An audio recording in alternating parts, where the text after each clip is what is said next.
अमरावतीच्या डफरीन जिल्हा स्त्री रुग्णालयातील भीषण अग्निकांडाने संपूर्ण महाराष्ट्र हादरलाय. नवजात शिशु अतिदक्षता विभागात लागलेल्या आगीत 3 निष्पाप नवजात बालकाचा मृत्यू झाला, तर अनेक बालकांना सुरक्षित बाहेर काढण्यात आले. या घटनेनंतर आता केवळ आगीच्या कारणांचा नाही, तर रुग्णालयातील अग्निसुरक्षा व्यवस्था, फायर ऑडिट, आपत्कालीन यंत्रणा आणि प्रशासनाच्या कार्यक्षमतेवरही गंभीर प्रश्न उपस्थित झाले आहेत. नेमकी आग कशी लागली? व्हेंटिलेटरमध्ये तांत्रिक बिघाड झाला की शॉर्ट सर्किट? स्प्रिंकलर आणि अलार्म सिस्टीम ऐनवेळी का निष्क्रिय होती? आणि यापूर्वीच्या दुर्घटनेनंतरही सुरक्षेच्या त्रुटी दूर झाल्या आहेत का? या सर्व प्रश्नांचा घेतलेला हा मंडल न्यूजचा खास रिपोर्ट. अमरावती शहर झोपेत असताना पहाटेच्या सुमारास डफरीन रुग्णालयाच्या 4थ्या मजल्यावरील नवजात शिशु अतिदक्षता विभागात अचानक धुराचे लोट पसरले. काही क्षणातच NICU मध्ये भीतीचे वातावरण निर्माण झाले. जीवनासाठी झुंज देणाऱ्या नवजात बालकाच्या विभागात आग आणि धूर पसरल्याने रुग्णालय प्रशासनाची अक्षरशः धावपळ उडाली. माता पित्यांचा आक्रोश, नातेवाईकांची धावपळ आणि कर्मचाऱ्यांची बचावासाठी सुरू झालेली धडपड, या सगळ्यांमुळे रुग्णालय परिसर हादरून गेलाय. घटनेचे गांभीर्य लक्षात येताच डॉक्टर, परिचारिका, सुरक्षा कर्मचारी आणि इतर कर्मचाऱ्यांनी तातडीने बचाव कार्य सुरू केले. धुराने भरलेल्या NICU मध्ये जाऊन नवजात बालकांना बाहेर काढण्याचे मोठे आव्हान त्यांच्या समोर होते. या बचाव कार्यात तब्बल 36 नवजात बालकांना सुरक्षित बाहेर काढण्यात यश आले आहे. बालकांना पुढील उपचारासाठी इतर रुग्णालयामध्ये हलवण्यात आले. मात्र या प्रयत्नानंतरही 3 निष्पाप बालकांचा जीव वाचवता आला नाही. अवघ्या काही तासापूर्वी या जगात आलेल्या चिमुकल्यांच्या मृत्यूने 3 कुटुंबावर दुःखाचा डोंगर कोसळलाय. आगीचे नेमकं कारण काय असेल? आग नेमकी कशामुळे लागली? हा प्रश्न आता सर्वाधिक चर्चेत आहे. प्राथमिक माहितीनुसार व्हेंटिलेटर किंवा विद्युत उपकरणातील तांत्रिक बिघाडामुळे आग लागल्याचा संशय व्यक्त केला जात आहे. मात्र अंतिम कारण चौकशीनंतरच स्पष्ट होणार आहे. व्हेंटिलेटरची तांत्रिक स्थिती काय होती? विद्युत यंत्रणेची देखभाल वेळेवर झाली होती का? ऑक्सिजन आणि इतर जीवनरक्षक उपकरणाची सुरक्षा तपासण्यात आली होती का? या सर्व बाबींची चौकशी आता केली जाणार आहे. अग्निसुरक्षेवर गंभीर प्रश्न. या दुर्घटनेनंतर रुग्णालयातील अग्निसुरक्षा व्यवस्थेवर गंभीर प्रश्न उपस्थित झाले आहेत.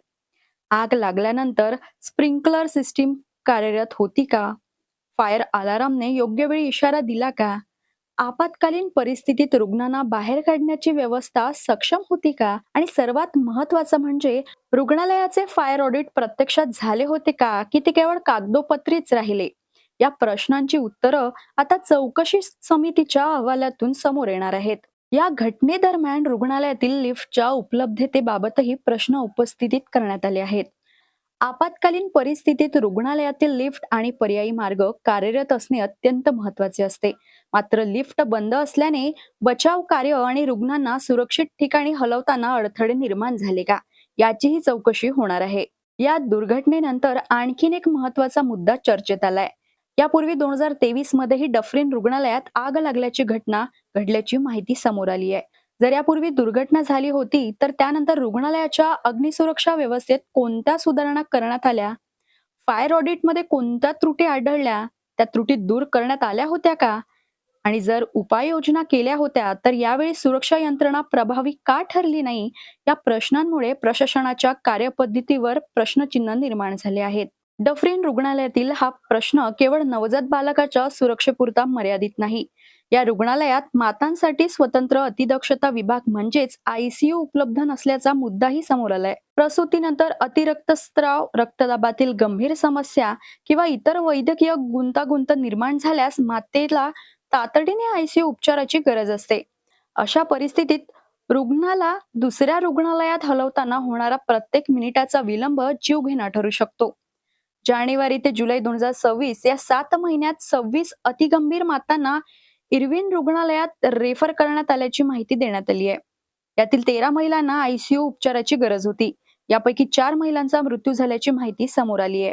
विशेष म्हणजे डफरीन रुग्णालयात मातांसाठी 10 खाटांचा आधुनिक ICU सुरू करण्याचे आश्वासन यापूर्वी देण्यात आले होते. मात्र हा ICU अद्याप सुरू झाला नाही. जागा उपलब्ध असूनही सुविधा सुरू करण्यात प्रशासकीय अडथळे कोणते?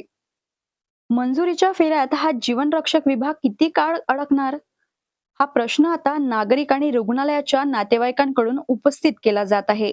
या घटनेची गंभीर दखल राज्य सरकारने घेतली आहे. आरोग्यमंत्री प्रकाश आंबेडकर यांनी अमरावतीत येऊन डफरीन रुग्णालयाची पाहणी केली. पीडित कुटुंबियांची भेट घेऊन त्यांनी सांत्वन केले.